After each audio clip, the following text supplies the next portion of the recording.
Hello, colleagues. Good, good day. Also to our colleagues there in the sky. So we've got a couple of people that have joined us virtually, which is great. And welcome to this month's IEU special learning talk on wetlands. So once again, the IEU holds learning talks here for the GCF and the G-Tower colleagues that we have here as well. We always are very thrilled and delighted to welcome you here in the boardroom of the GCF board. We've usually got also some little treats here today. We've had sandwiches for those that joined us here in person, but we're also happy to have you join virtually to listen into interesting conversations, learnings that we have across the landscape and climate finance and biodiversity, and really thrilled to have such a distinguished panel here today. So, colleagues, the question that we ask ourselves here is to see in what we know about one of the biggest ecosystems that we have here here in this world, and that is on wetlands, and how wetlands are working, and how this work of the Wetlands Secretariat of the Ramsar Secretariat of the Ramsar Convention can share with us in terms of learning. And then we also have another question that builds on our own work, on the GCF's work in regards to ecosystems and wetlands ecosystems, in particular the project FP34. And we're hearing from our own evasion specialist, Dr. Martin Prowse from the IEU, on some of the learnings that we see there on the ground. So let me just briefly introduce the panel. So we've got, again, I'm very thankful and happy to welcome here Mr. Beom-Sik Yoo, the Senior Advisor for Asia and Oceania of the Secretariat of the Convention on Wetlands, the Ramsar Convention. Beom-Sik has previously also held a position as Senior Liaison Manager in IUCN, also one of our accredited entities of the GCF, and he's prior to that also worked for the Ministry of Environment of Korea as a director for the International Cooperation Division. So we're really, really happy to have him here, and especially him, as he has such a vast experience in the topic of nature, biodiversity, as well as climate. And then to my very right, I've got Dr. Martin Prowse. He's been with the IEU for a very long time as an evaluation specialist, and in particular, his interest lies with learning as well as synthesis work. And so he's leading our work for this year's program on global evidence reviews. In particular here, I'd like to mention we are currently undertaking an evidence review on water, and a global evidence review of what we know, what works and what doesn't, and why and for whom on the water sector. And he's also involved in our IEU's program that we call LORTA. It stands for Learning Oriented Real-Time Impact Assessment. So without further ado, let us delve right into the discussions and the presentations that we have here today. So let me just repeat, as you see it here in front of you on the screen, the question that we're asking is, what is the Ramsar Convention, the current strategy of the Secretariat, and what are some of the examples of the Secretariat's work with regards to wetlands? So Beom-Sik, over to you, and thanks again for joining us today. Thank you very much. It's really an honor and privilege to be here.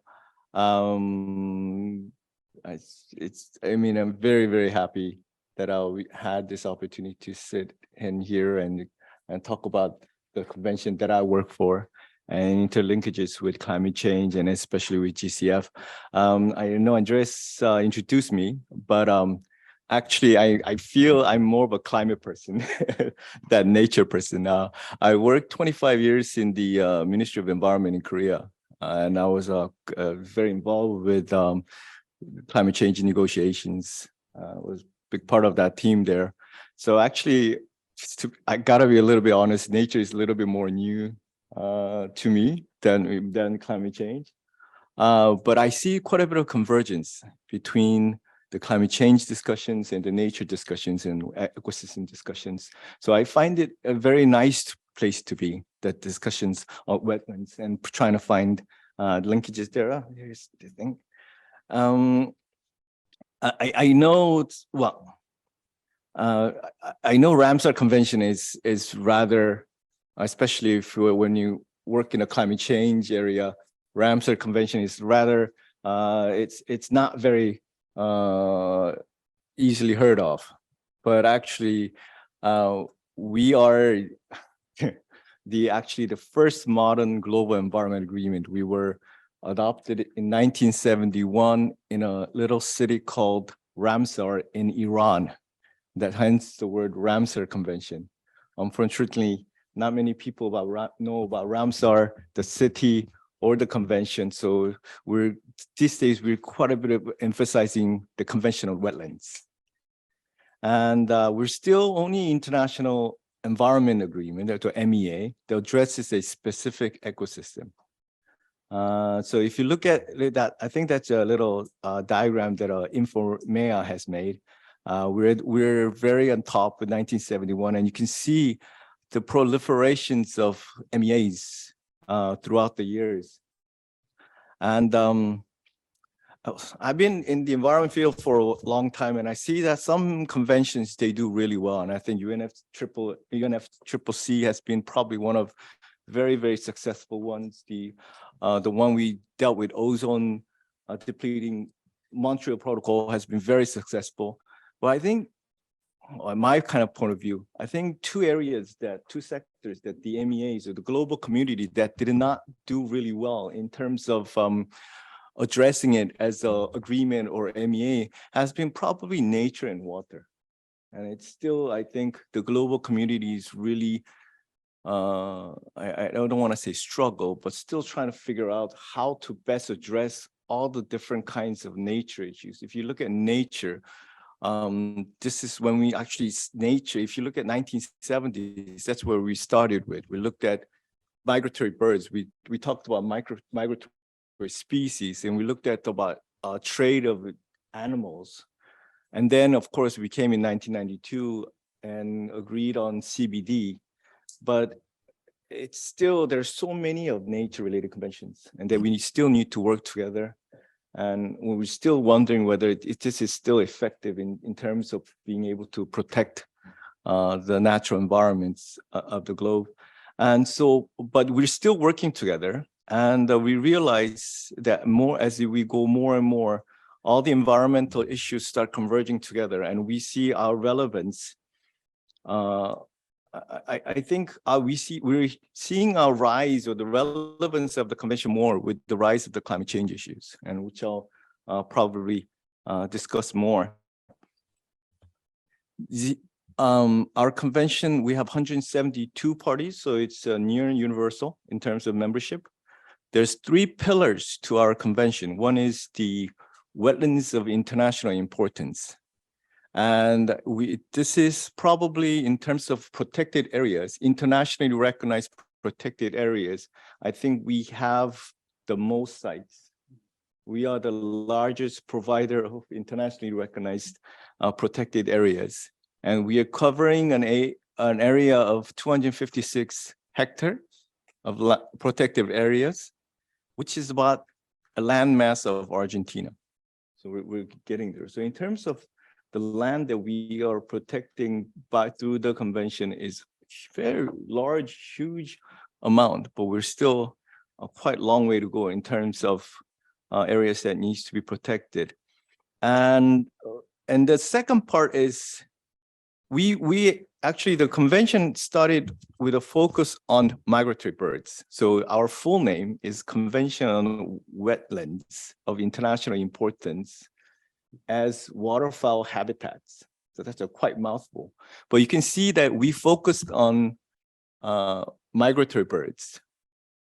And Luke Hoffman, who was a very pioneer in starting this convention, was very much into protecting migratory birds, and that countries has to come together to protect these habitats.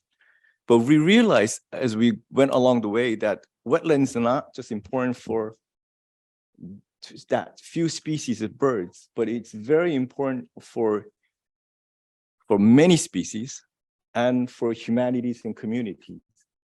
And that's why our focus on waterfowl birds was moved away and moved more toward in protection of protecting and the wise use of wetlands, which is probably what came before sustainable development. That was the word that we adopted in 1971, wise use of wetlands, and of course, international cooperation. And now our convention is very much focused on wise use of wetlands. And one of the key aspects of wise use of wetlands is understanding the carbon benefits of the wetlands that it brings. And I think has been the linkages that brought us very much relevant in the climate change discussions.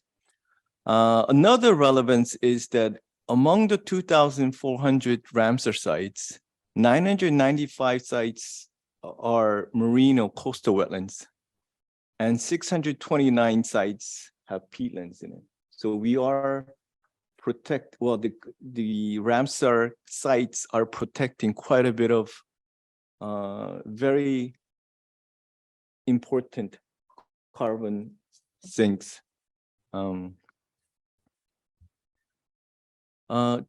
Just to understand the benefits of wetlands, almost all our fresh water is drawn directly and indirectly from wetlands.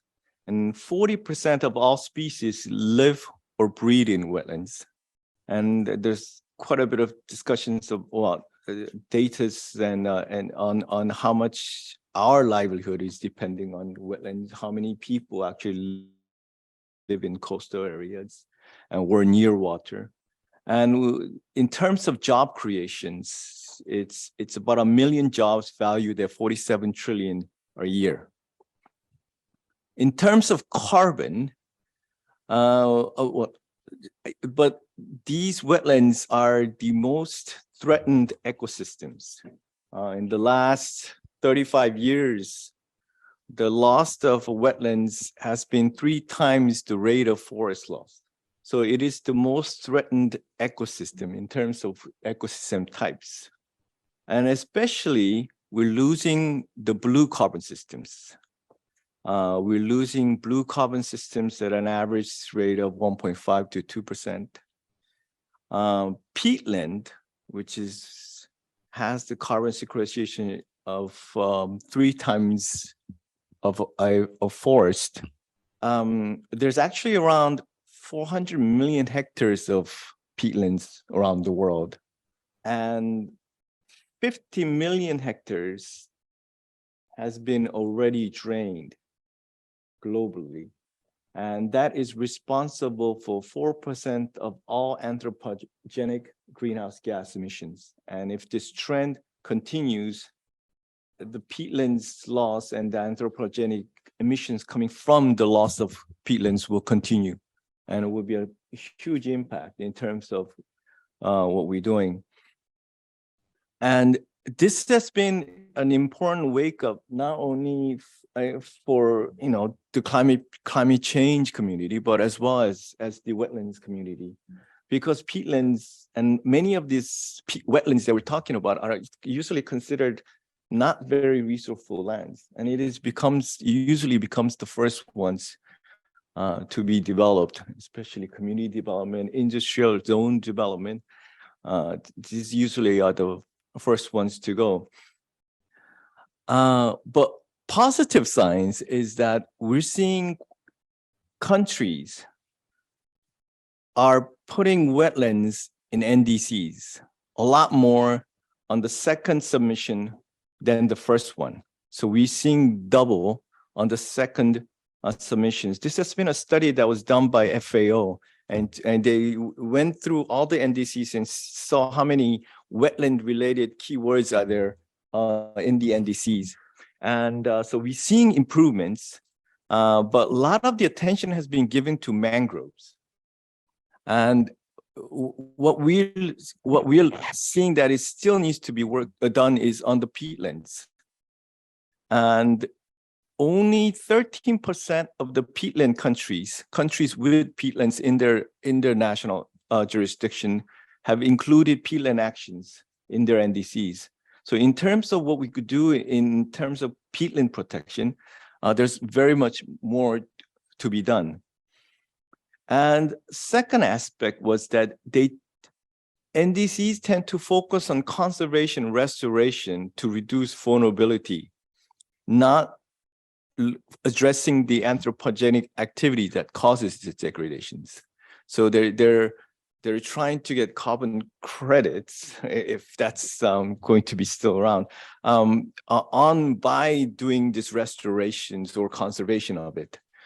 But they're still not addressing the issues that's making these peatlands, these blue carbon ecosystems disappear. And that is something that we need to really look at, and how we can prevent that is going to have a very huge impact on how we can reduce anthropogenic greenhouse gas emissions from these kind of ecosystems. So as I said, I think there's quite a bit of opportunities that our convention is seeing in terms of our work with climate change. And we see very positive signs with the recent development in the UNFCCC negotiations, especially IPCC Working Group 3 report. The last COP's implementation gives impetus to that linkages and greater attention going to the wetlands in the climate change discussions. And we see that there is quite a bit of synergy in terms of what UNFCCC can do and where our wetlands can do. And we believe wetland solutions provides quite a bit of co-benefits. So there are no regrets. These are no regret policies. I think with 50 years of our convention, we have built up quite a bit of knowledge and data and in capacity and jurisdiction in terms of how to deal with wetlands and different types of wetlands. And I think that readiness is there. And I think part of this is that progress that we're making, trying to have that financial flow coming into wetlands. And I think GCF has done quite extremely good, important work here. And I think there's more areas that we could to work and provide that extra flow coming in. I'm sorry. I just kind of wanted to highlight some of the things within our conventions that has dealt with climate change. We make strategic plans around every 8 years or 9 years.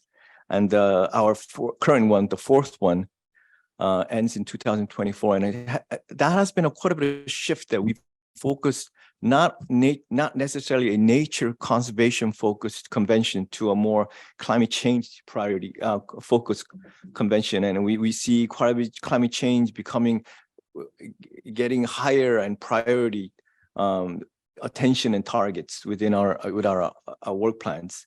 And I'm pretty sure when we make the 5th strategic plan, which is going to take place on the next COP, I'm pretty sure climate change is going to be even higher up in our work plan as well. And we did quite a bit of resolutions on intertidal wetlands and blue carbons, and of course on peatlands. And so we already have in place intergovernmental agreement and resolutions to act upon blue carbons and peatlands protections. And then, of course, we continue to provide scientific studies, and these are some of the examples of the scientific products that we have made. And of course, many of our parties in our convention talk about having greater access to financial support to wetlands. And our secretariat has very very small grant funds that I highlight on the right side. But of course, many of the parties to our convention are very interested in accessing GCF funds. And I had quite a bit of discussion with this with Andreas, is because I'm from the government side, and in working in the government, you see one of the biggest challenge is the silos within the government, between government agencies, within government agencies, that has, even though they know what GCF is, for them to access GCF is a hurdle within their government system.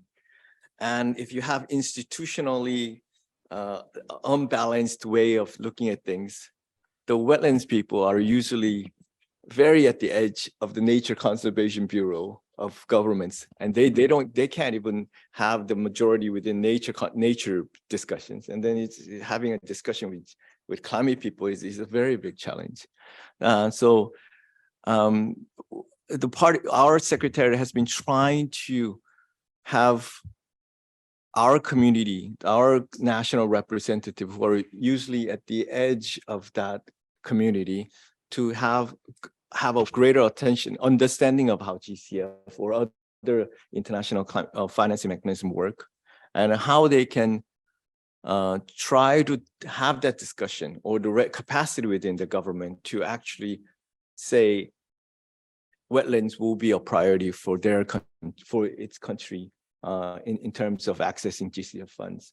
Our first one was in 2020, when Li Feng, who was with GCF, presented a webinar on how to access GCF and for wetland conservation. He listed up all the GCF projects that had wetlands impact at that time. And I'm very happy to continue to kind of build this data set so that we know how GCF has been supporting wetland conservation in countries.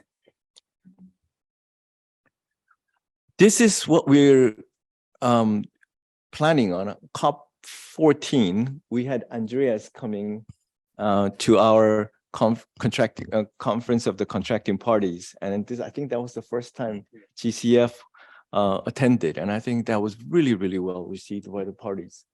And I think I think our community is looking at now GCF more and seeing what they could do with GCF. And for the next, until COP15, which is going to take place in 2025, these are some of the climate change related works that we're looking at. The parties have asked us to build a community of practice addressing climate change.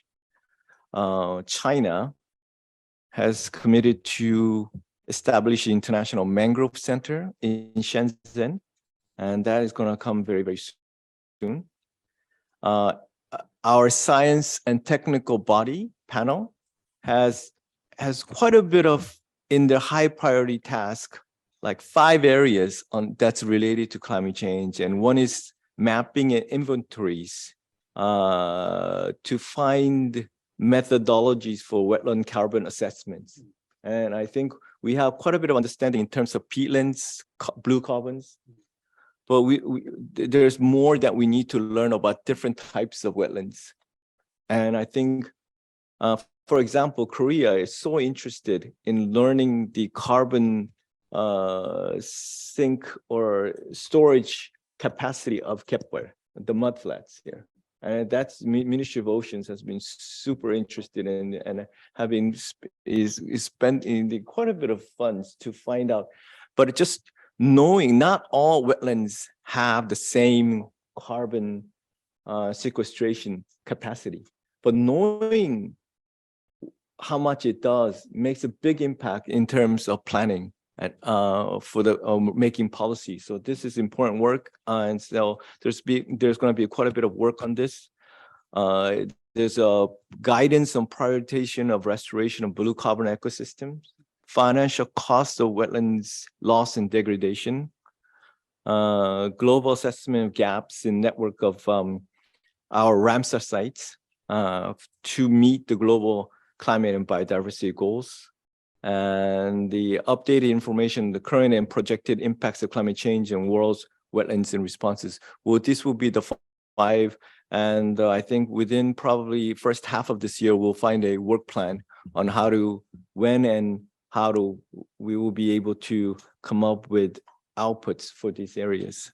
So that's it for the convention on the wetlands. And after Martin's presentation, I'll be happy to answer questions. Thank you.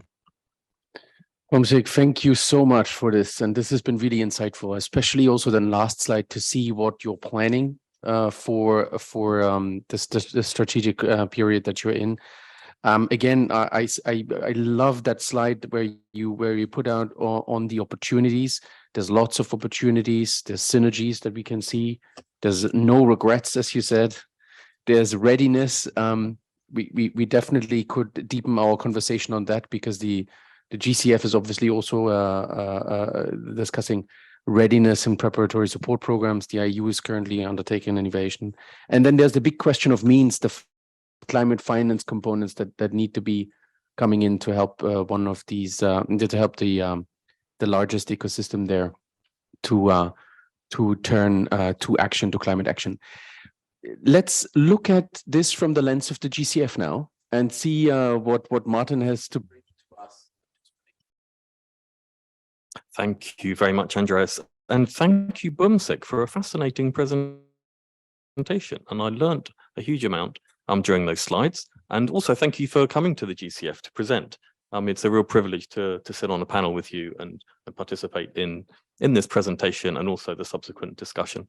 And so my very short presentation is in 2 parts. So I'll first just outline what the Learning Orientated Real-Time Impact Assessment Program is that's housed by the Independent Evaluation Unit. And secondly, I'll just detail how we're supporting one particular GCF project, which is FP34, the Uganda Wetlands project, and how we're enhancing capacity on evaluation, specifically impact evaluation within that project. So LORTA was created in 2018 to embed causal evaluation designs within existing GCF projects to estimate what works, for whom, and why. And LORTA does this by offering technical assistance to accredited entities to support them and to enhance existing expertise in terms of impact evaluation methods, techniques, and designs. And we have a particular focus on direct access entities. So LORTA doesn't provide any technical support. We don't provide financial support. So we use existing monitoring and evaluation budget lines. So we don't provide any finance to the accredited entities. Instead, we provide technical assistance, and we support them through an initial design workshop, through designing surveys, creating panel data sets, analyzing those data sets, and then reporting the results, which are the estimates of not necessarily the whole project's impact, but typically one component or a number of subcomponents of the project. So LORTA is built on 3 foundations, and the first of these is country ownership. As we're using existing monitoring and evaluation budget lines, and we're working with our partner accredited entities, country ownership is really key to all of our LORTA collaborations, which extend to over 20 projects. Secondly is flexibility. As we all learned through the COVID pandemic, it was important for everyone to be able to adjust the designs that we'd planned, and to make sure that we could utilize windows of opportunity to create the panel data sets to estimate impacts from GCF projects. And the third foundation is learning. So LORTA helps the IEU fulfill its learning mandate and to ensure that the GCF is a learning institution. And it's a very popular program. So last year, within our annual design workshop, we had over 60 participants and over 15 direct access entities participate. And over the last 3 years, we've trained and collaborated with over 160 participants within accredited entities and direct access entities. And the vast majority have found the design workshop to be either very useful or useful. So I'm now going to zoom in a bit onto one wetlands project. So this is FP34.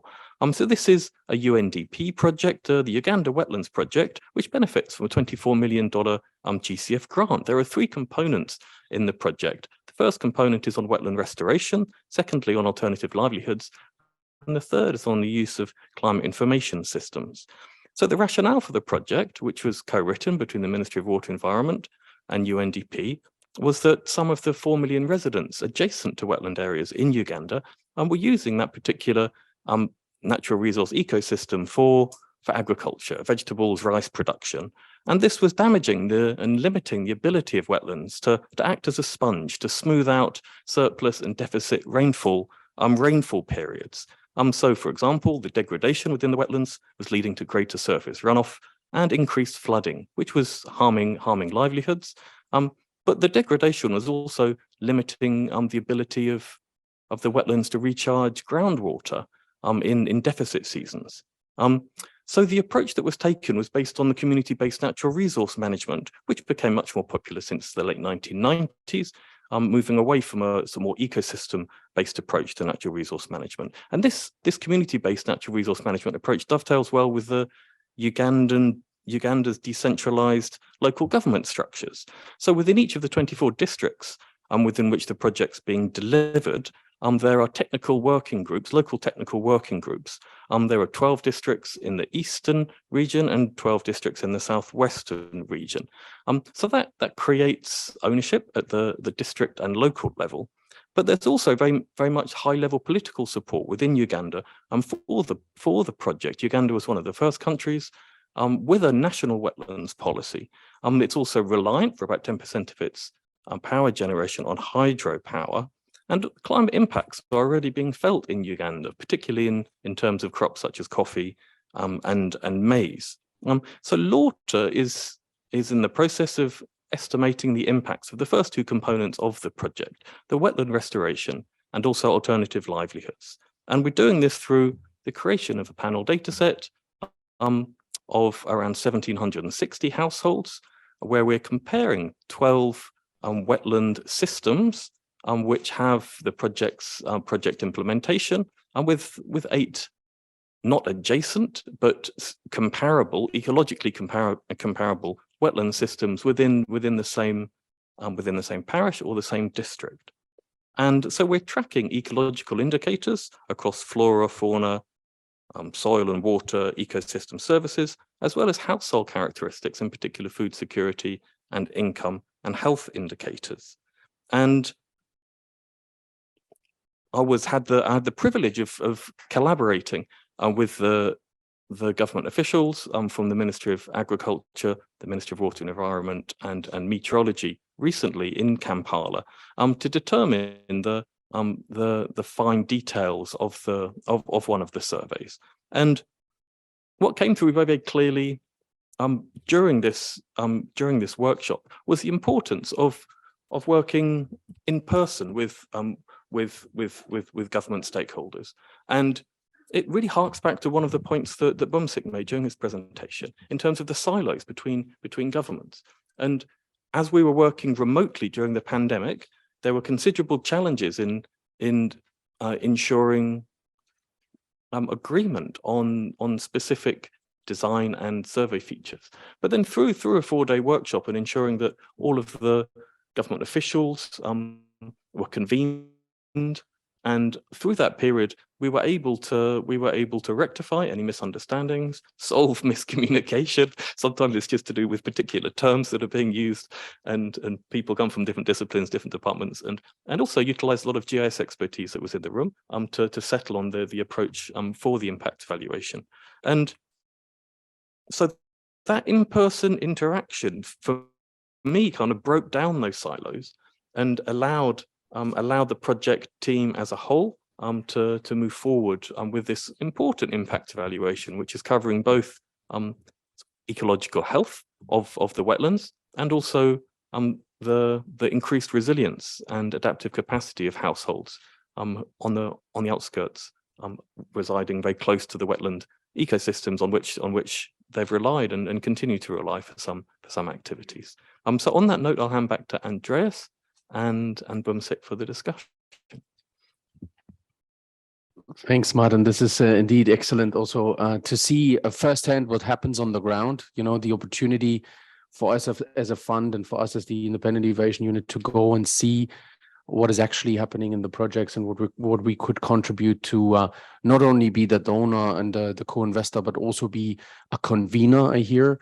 So the convener between different ministries and overcoming these burdens, but also an agent for learning. So help to bring out the learning that sometimes may only remain at the very ground level and not so much and maybe not come back so much to organizations such as ours.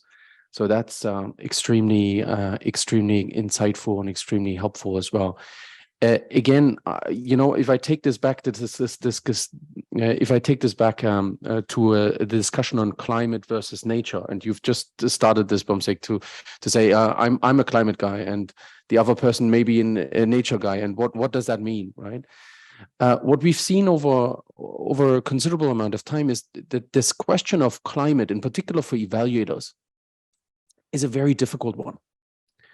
You've got a couple of considerations to make if you really truly want to understand the impact that climate projects and climate action can make on the ground. One aspect is, and we certainly notice here at the GCF, it's the complexity of projects. As climate, you're not only looking at one sector only.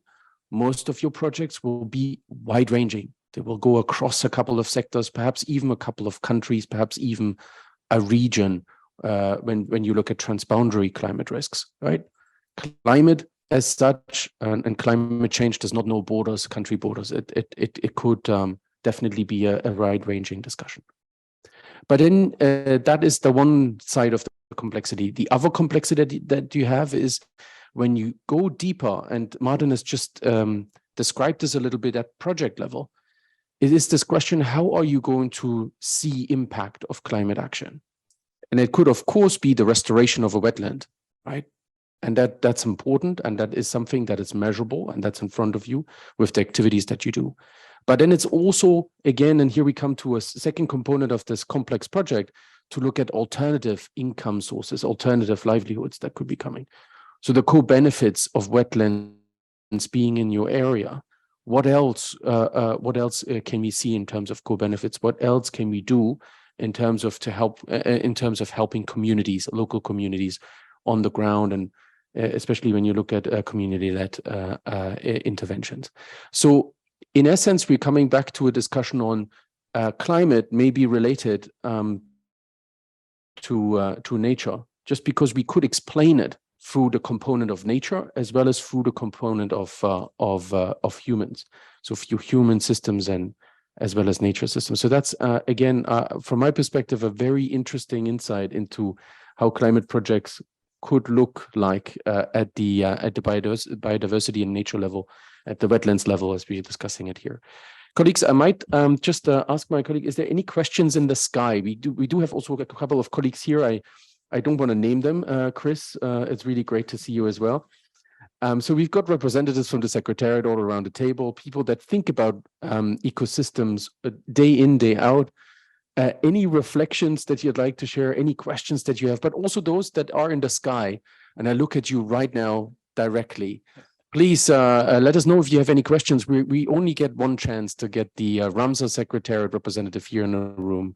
So perhaps I see Chris is already reaching out. Go ahead. Okay, thank you. Thank you for the two very interesting talks. And thank you for highlighting the important role of wetlands. And that's also interesting because I think we're actually sitting on a reclaimed wetland. I think Songdo used to be a wetland not so long ago, yeah? And one of the biggest impacts on wetlands is anthropogenic, like you said, and also the link between agriculture and fisheries. A lot of wetlands have been destroyed because of agriculture, but it's also one of the solutions for managing them. We see peatlands in Indonesia, where you can have sensitive agriculture, where people can get income from plants that grow there naturally, like sago palms and things. So there are ways of doing that. And also we have some wetland projects in the pipeline couple of weeks' time, we have AFD projects coming in for one of our investment committees, which is covering wetlands in Bangladesh, Cambodia, Thailand, Vietnam, and also cover some Ramsar sites. So it'd be interesting to sort of talk about that with you later. And I think one of the things that maybe your secretariat can do is also, the studies sound very important and very useful, and I'd like to have a look at those, but maybe also highlight the role of wetlands in climate resilience. Wetlands are also very important for providing water for communities, which is often not looked at. And they're also very important, as you said, for carbon sequestration. So it'd be interesting to see if you know of any financing mechanisms. You mentioned that wetlands provide $47 trillion of products and services. This is maybe an area where GCF might be able to look at in terms of carbon or water or biodiversity services in the future. But yeah, it's very interesting, and also interested to learn more from Martin when the results come in of your survey. I did meet some of the Ugandan people at one point when I visited there a long time ago, and it sounds like a pretty good project. But yeah, it's just a few comments, and thank you. Chris, sorry for having put you on the spot here over lunch. I hope you enjoy your sandwich. It might be a little bit of a repayment for the pains that we put you through, but still, thanks, and it's always delightful to see that. Look, there's more that's coming, more projects that are going in the right direction, addressing some of these issues that we see, and then even connected to the discussion that we have today on wetlands. It's just remarkable. I may take a question. I may just, I've been alerted there's a question here. It's just been asked, maybe I ask Beom-Sik for a couple of thoughts there. There was a question, a more general question. What are the main challenges and opportunities that you see in the field of wetlands conservation? Could you highlight a couple of things that you want to give us here in this talk? Just a couple of main challenges and opportunities. That was one of the questions that was asked. I mean, I think if I go on with challenges, I think I go on for quite a bit. But I think for I probably structural ones is probably one of the biggest one in one of my experiences, especially in Asia, I think, countries. Wetlands is actually very vast. It covers, and governments or most policies do not address in a landscape approach. We kind of look at it in a very sectoral approach. And wetlands is kind of divergence of all different kind of sectors put together in one space. And because of that, the reason why wetlands becomes destroyed is because the water people, when you look at the water, and the land people, when you look at the land, and the air pollution people, when you look at the air pollutants, and the climate change people, when you maybe, I don't know, look only at the emissions, or so we don't look at it at holistically or systematically at looking at things. Let me just give you an example of Korea, and I'm pretty sure a lot of Korean government people not be happy that I'm taking Korean government as an example here. But I mean, if you look at wetlands in Korea, it's divided into between the Ministry of Environment and Ministry of Oceans and Fisheries.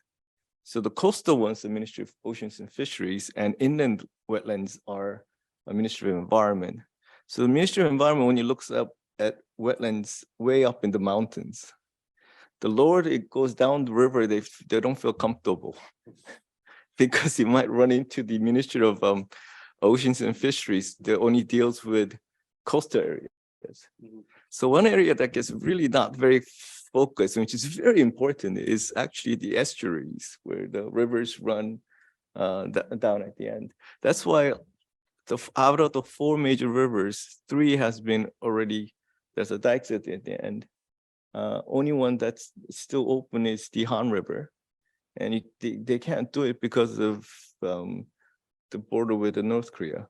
So, and because of that, that's the structurally wise within each government or how the community or the bureaucracy is set up in different, it's very difficult for them to have a very holistic approach to wetland conservations. And because of that, even though there is a definite need to conserve, restore, protect, it's very difficult. And I think it's one of the reasons why it's difficult to understand the climate linkages of wetlands. Even though they realize how important it is, it's very difficult to come to agreement, take action, and ask for help. You know, that process is not there because of the structural issues. Our convention, we do make quite a bit of kind of global assessments. And then we do quite a bit of on the ground, like especially we're quite a traditionally very protected area people. So we make a lot of managerial, like how to build management plans, but it becomes very small when it comes to that. There is no in-between studies that's been done really well in terms of wetlands. And I think that's probably the area that we need to move toward, have a little bit of landscape approach on different kinds of like Martin said, there was 8 types of wetlands types in that small area. So how do you deal with different kinds of wetlands areas and have a more landscape approach to our policy recommendations and things like that will be, I think, probably the next step that we need to go in terms of to improve the situation. Beom-Sik, yeah, let me stop you here. I bet you have a couple other challenges that are worth mentioning. I see a hand there. Before we go there, I have a hand online, and Ben Vickers has been waiting quite some time. So Ben, over to you. Here you go. Thanks for breaking the ice. Thanks, Andres. Thanks, guys. I hope you can hear me. Yeah, I'm really interested to hear the talk today, and what we've just heard from the Ramsar Convention is very reminiscent of challenges that we see across land use sectors, particularly where the boundary between the lands and between lands.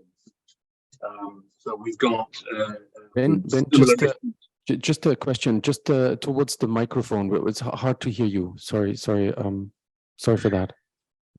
Yeah. Okay, I will try and lean in. Yeah, so there's often some ambiguity as to where mangroves, for example. I'm going to turn this off. My head is way too big, this camera. In some countries, mangroves fall under the forestry administration. In others, they fall under the fisheries or coastal management, and it's not always standard. So mangroves, for example, are often not included in, say, national forest inventory or national forest management. We see a similar issue when it comes to agroforestry, the boundary between forest land and agricultural land, and where the two sectors coincide. There's ambiguity between different government departments, and there's different ways that different countries address that ambiguity. So it's interesting to see those trends acknowledged in the discussion here. What I would like to pick up on is the kind of language that we use in the context of climate change often skews us towards thinking mainly of mitigation, and I think that came through. A lot of the language revolves around carbon. I heard the mention of countries looking towards carbon credits in their NDCs. This tends to sometimes reduce the opportunities that we can identify in terms of adaptation. It was good to see the list of resolutions in the presentation, all of which referred to climate change mitigation and adaptation. And this is particularly important in the context of wetlands, as with forests, where a well-designed climate initiative will almost inevitably be cross-cutting. It will have mitigation benefits in terms of reducing emissions or enhancing sequestration, as well as adaptation benefits because of the wetlands and coastal zones have in terms of increasing climate resilience. So I would say one thing that we can try and do is continue to reinforce that cross-cutting nature of wetlands in the climate space at every opportunity, and to raise awareness with government counterparts that investments in wetland conservation and protection will hit both of these targets, contribute to both adaptation and mitigation goals within NDC. And that's something I think we can help the GCF in reinforcing that message. Thanks. Ben, thank you. This is indeed quite an interesting point that you're making, because we had this point this morning. So Beom-Sik stood in my office and he was like, okay, how is the GCF investing? What are the key things? And we came to this 50-50 adaptation mitigation balance that we strike and that we aim to strike. And we were kind of laughing because I put him to the test. I gave him a template. And I said, okay, which of for a standard wetlands project that you see, which of the boxes would you check in terms of the result areas for adaptation as well as the result areas for mitigation? It was quite an interesting site because we couldn't decide on which ones we would be deciding on. It always ended up in a cross-cutting approach. So it's interesting to hear that you seem to make the same point with, we need to think about the language that we use there to look at this far more from a cross-cutting perspective. If I've gotten you right, that is indeed something very, very similar. Before I invite Beom-Sik to answer, maybe let's take another question. And I had a hand up here from our colleagues. As Beom-Sik said, the convention is not only a convention on Ramsar on wetlands, it's also a convention that looks at birds. So I'm happy that we've also got some representatives here from the East Asian, Australasian Flyaway Partnership. With Yona, please, over to you. Thank you so much. Yeah, thank you for the presentation and the nice discussion. As Andreas mentioned, that I'm from East Asian Australian Flyway Partnership, which is working for migratory water birds and their habitats. So I wore this mask for showing that where I'm working for waterfowl. So I have two questions to Mr. Yoo. First one is about blue carbon. So I've been aware of the blue carbon is very interested by Korean government and many people and even the companies. And then just wondering that, when can this idea will be settled and then be really reflected to as a method of offset, a carbon offset, or any method of GHG emission trading, because my colleague and I are basically salespeople, saying that yeah, wetland is very important and we need to keep this wetlands. And then the reason is blue carbon can, show that give you some benefit to give you some offset in the future. It's like a potential idea. And then we say potential, and then, some governments or some companies really wants to know when can be really a benefit. So I'd like to know when could it be. And the second question is peatland. So Mr. Yoo mentioned the peatland quite a lot of time, and it wasn't not my interest until I become a whiskey lover. If you are a whiskey lover, then you understand why I'm talking about. So yeah, so he mentioned that carbon sink and the peatland. I would like to know, what kind of carbon sink and what kind of studies on the peatland at the moment from the Ramsar Convention Secretariat's idea. Thank you. You can come into. Okay, thank you. Thank you very much. I think on the first question, I think it was more specific on the Korean blue. When we say blue carbon, we're talking about quite a different of wetlands types that's associated with coastal areas, and there's many.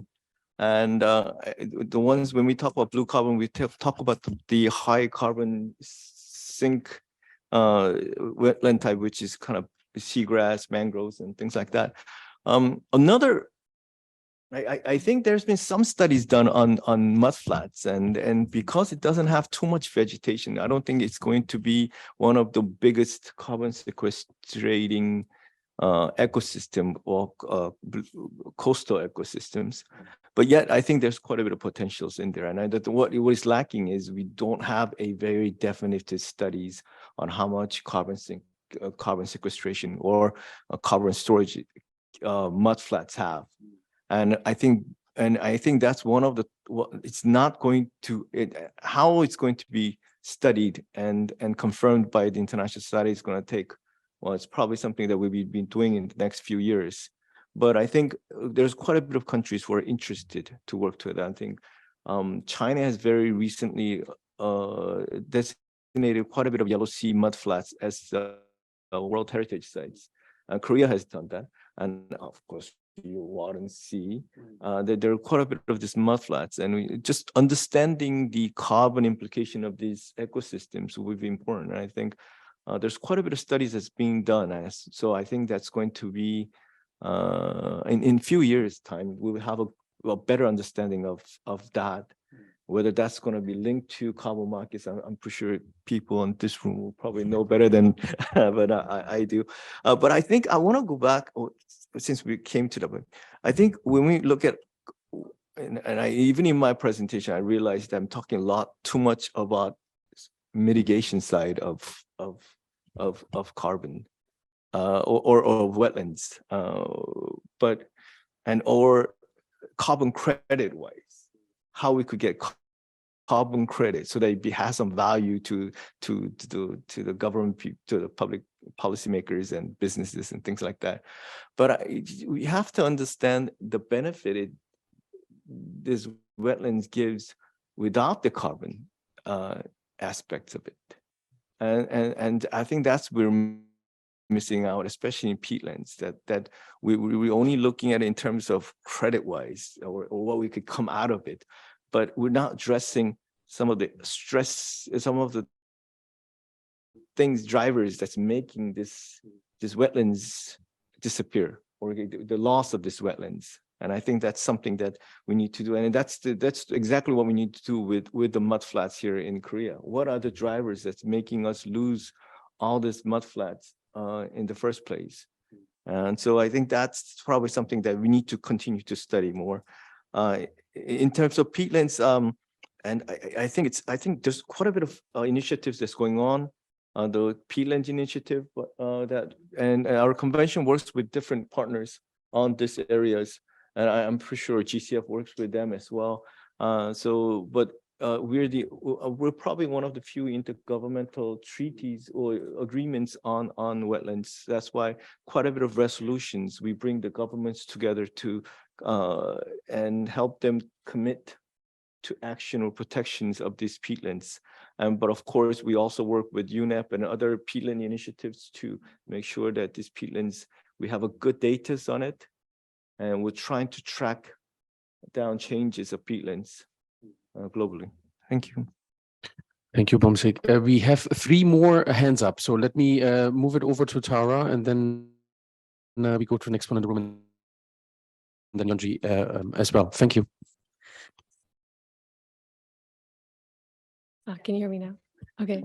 My question relates to the previous one. So I know with blue carbon credits, they might be a little bit more difficult to accurately estimate compared to, let's say, forestry carbon credits. So I'm just curious, how have governments or institutions been implementing policies or frameworks surrounding the eligibility of wetland ecosystems for carbon credits, and what may be the challenges that are faced?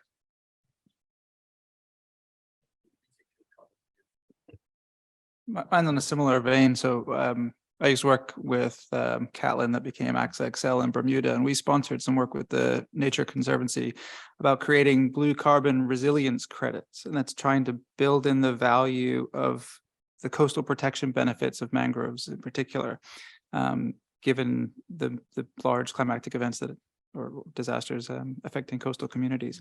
And so I'm aware of that work going. My other question was, how does, in the absence of credits and then a credit system, how do we get private sector financing into essentially leaving the environment alone and coastal wetlands alone and not developing on them. Thanks. Yeah, excellent. Yuan-Ji, maybe you want to come in right now? Yeah. Let's answer those first, and then you come as last. Thank you. But Beom-Sik, if you wanted to reflect on some of these points.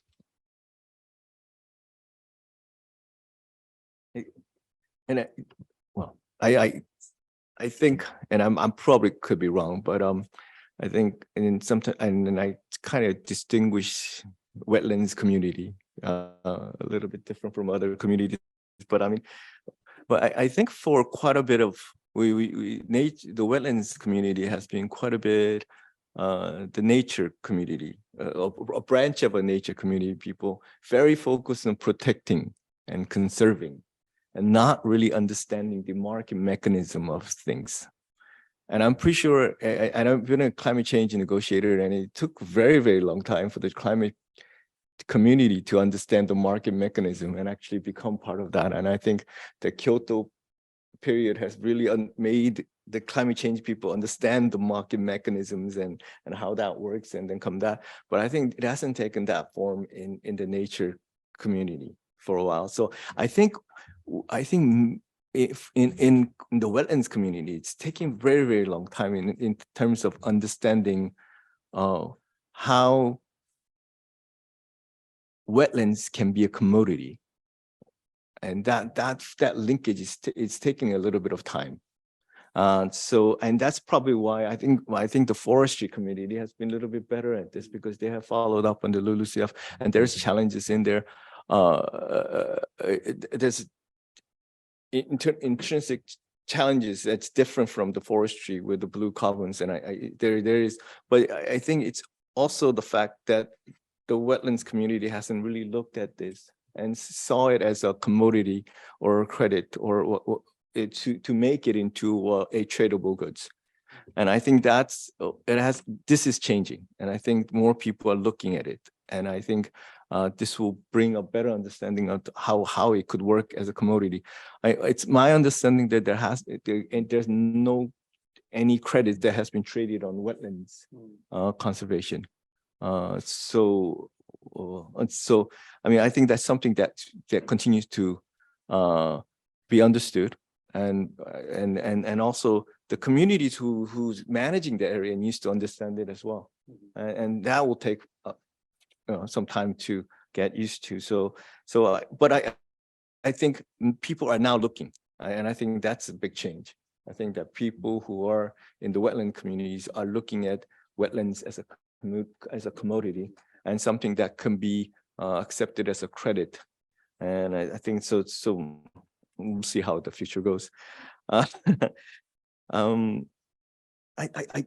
Second question, now that I answered the first question completely, can you come back to me on the second question? It was similar on the sort of building in a value for the coastal protection benefits of mangroves particularly, but it was more on private sector. How do we mobilize private sector financing to stop them from doing development, essentially, in the absence of a credit system where there's an obvious economic benefit? Yeah, I honestly, it's very, very difficult. I've been with the convention for 2 years, but I found compared to the UNFCCC or even Convention on Biological Diversity, we are far beyond in terms of private sector finance flow. It's wetlands has been very traditionally very public sector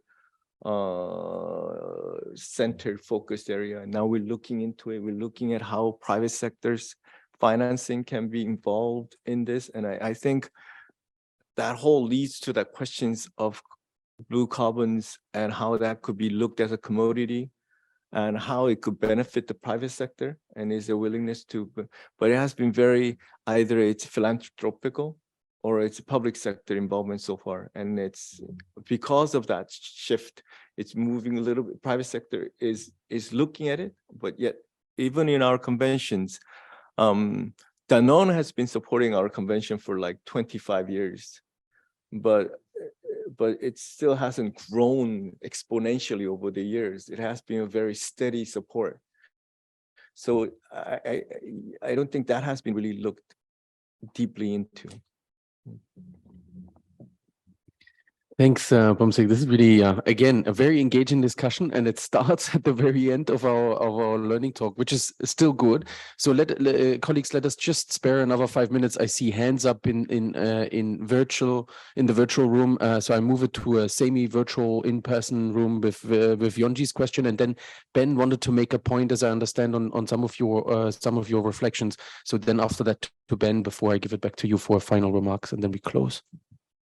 Thank you very much. So the story you shared, Beom-Sik, about the Ministry of Environment and Fisheries of Korea was very interesting. So when you were talking about taking a holistic approach, it occurred to me that although we know ideally a holistic approach is really good, I think that also is a reason why your work is probably very complicated and very challenging.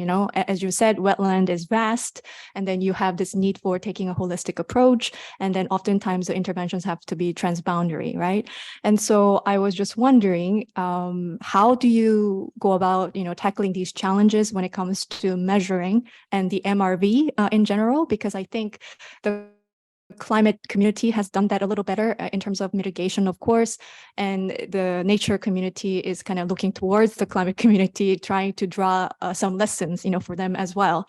So if you could elaborate on how Ramsar may be doing the MRV better, or how it's trying to do it better, that would be super useful. Thank you.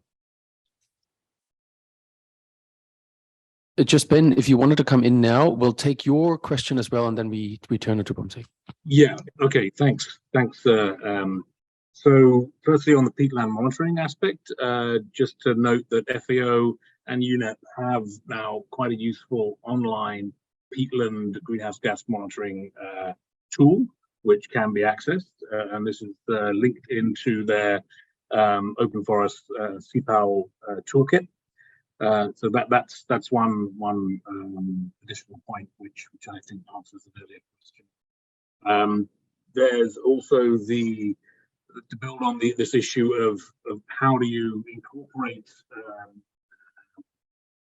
mangroves into existing market mechanisms. Again, this is focusing more on the mitigation aspect than the adaptation, which is fine. It's part of the question. In one aspect, mangroves, of course, can be therefore covered in many of the national reptile strategies that come together.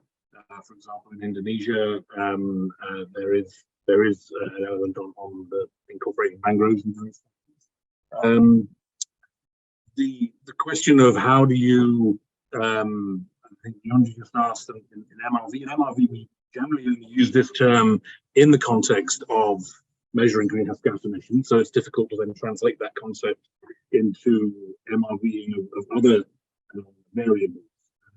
The problem with incorporating issues related to biodiversity is that, unlike carbon, it's not a fungible. You can't be translated into fungible units.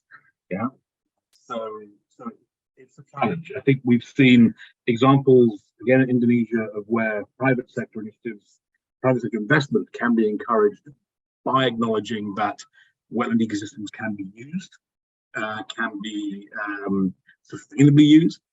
And by encouraging sustainable use and management, we're more likely to attract private sector investment than if we focus purely on conservation and restoration.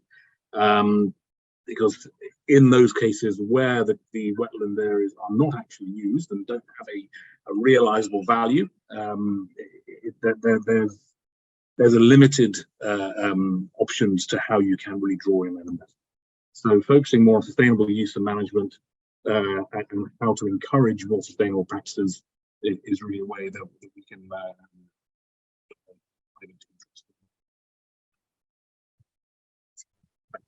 Thanks, Ben. We leave it at that. I turn it over to, and it's really interesting to hear from you from new tools. That's very, very important to have that from FAO on the tools for such assessments. Then also this question of market mechanisms, MRVs, and the need for sustainable management of these ecosystems. Interesting. Beom-Sik, over to you. Just a few reflections. We running out of time. Just I'll be really. Oh, maybe I'm not being really quick. MRV is so important, and I just want to share this story really quickly. I was involved in establishing the Korean emission trading system, and in order to do that, I think the first thing that has to do was establish the greenhouse gas inventories, and then of course you have the top-down inventories, and then you need to do the factory-based inventories, and that is I think that's 99% of the job. Making the emissions trade is the 1%. The emission MRV is 99% of the task that was involved. Having that agreed and knowing exactly how much you emit, that made it allowed to be traded. And I think it's the same with whether it's wetlands can be traded or a commodity. But besides that, I think what our convention does is we have wetlands inventories. The parties to the convention has to provide national reports every 3 years that has national wetlands inventories. And with that information that the parties provide, we are the custodians of SDG 6.6.1, which is the extent of water extent, and that we report. So that is actually the MRV of wetlands. It should start. The problem is it's very challenging for many countries, especially developing countries, to know exactly what is the extent of the wetlands and how it's changing. If we know that, then we know exactly what is happening and we know where to take actions. But that is always the difficult part.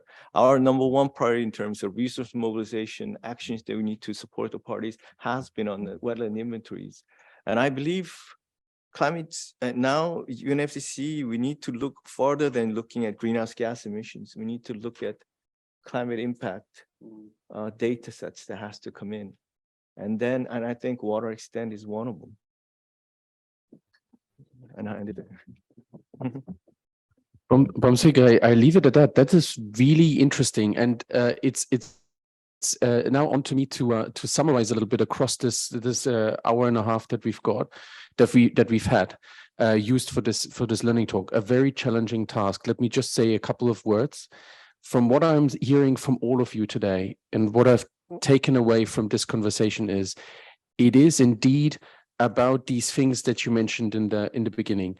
Identify the opportunities that we have with ecosystems, look at the synergies, especially the synergies also at country level, try to create those synergies across the different ministries and remove misunderstandings out of the way. But try, the GCF here has the opportunity to be one of those conveners for such discussions and removing such barriers. But then on the other hand, we as the GCF, we might also need still this important partnerships with partners such as yours to better understand the knowledge that is available, the data that is available. As we said, it all starts with the understanding of the inventory to be able to make it truly an asset class, and then also something that then allows us to come as a co-financer, perhaps even engaging with the private sector on that front. So the finance, again, indeed, is the means that we need to work on. So once again, thank you very much for coming and for this lovely talk that we had here today. Thanks for all those that had questions, and that were also all those that have just listened in and wanted to learn something.